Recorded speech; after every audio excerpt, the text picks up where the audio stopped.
Cynthia Siegfried, author of the book Cancer Journey, A View from the Passenger Seat, new from Winepress Books.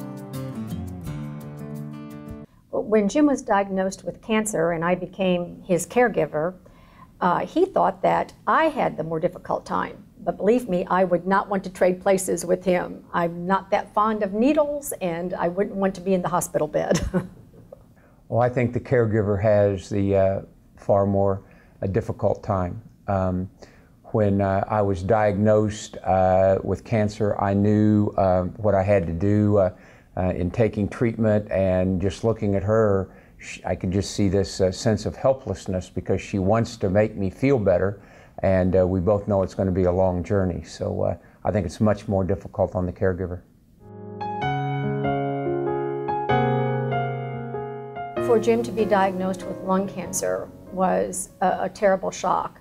I think a cancer diagnosis is always a shock. No one goes in expecting the doctor to say, you have cancer. But in his particular case, he was the least likely person, I would have thought, to be diagnosed with lung cancer because he had never smoked. He was the picture of health. Cynthia Siegfried's new book offers hope to anyone whose family has been confronted by cancer. Well, the title, Cancer Journey, A Caregiver's View from the Passenger Seat, originally I wanted to call it, I knew from the beginning I wanted to call it The View from the Passenger Seat. But from the advice of other people, I knew that I had to include something that told them exactly what it was about, that it was a cancer journey. I don't like the word caregiver. I wish that I could have used succinctly another word to get my meaning across. This book is not just for caregivers, it's for someone that loves a person with cancer. Well, I wrote Cancer Journey from the caregiver's perspective because there is just not enough help out there for the loved ones of people going through this journey.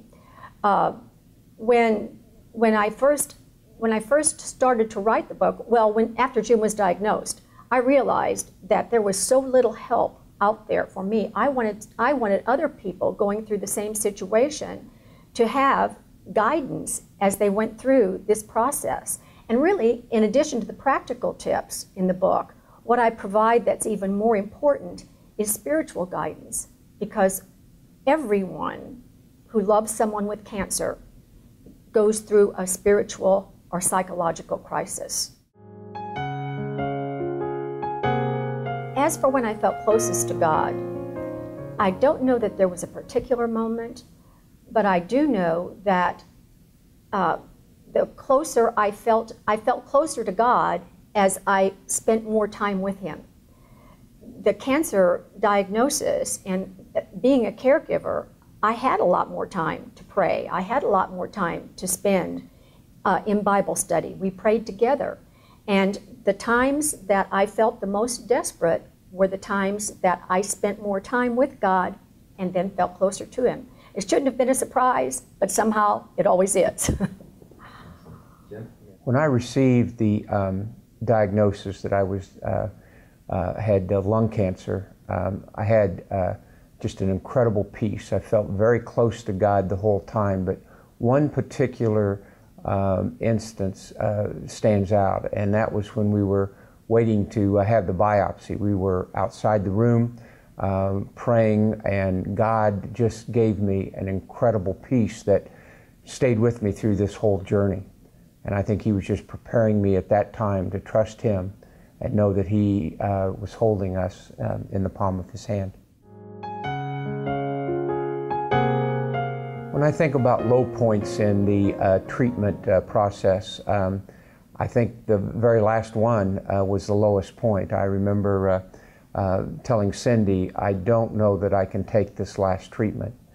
And there's a cumulative effect, and it wears you down. And as you're ready to have the treatment, you have all these experiences that have come together, and you know that it's not going to be pleasant.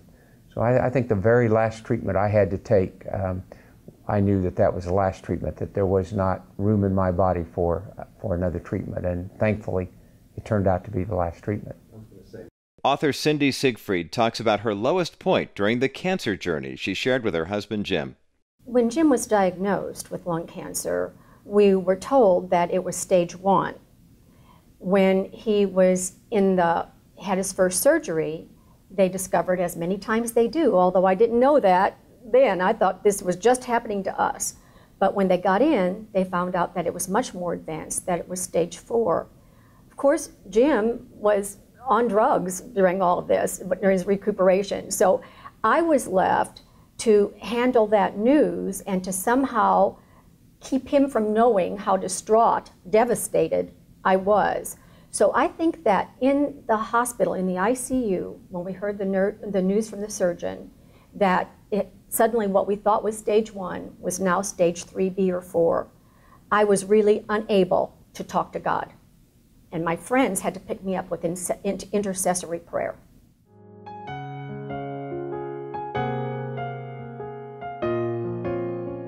Well, I was able at least to help and sustain Jim during that time.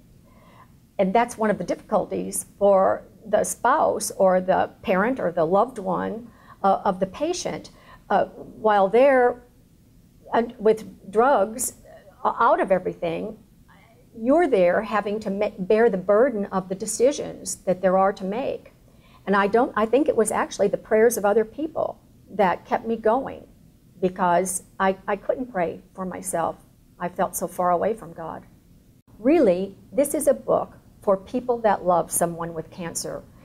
Friends, daughters, sons, mothers, fathers, anyone that loves someone and that cares about them. They might not be their day-to-day caregiver, but they care about them. I've been surprised, though, that the book has been well received by physicians and by people that are actually professional caregivers. Our own oncologist said that until he read the book, he had no idea what families go through when a loved one is facing cancer. Read more about Cynthia Siegfried's remarkable story in her brand new book, Cancer Journey, A Caregiver's View from the Passenger Seat. It's available wherever Christian books are sold or online at winepressbooks.com.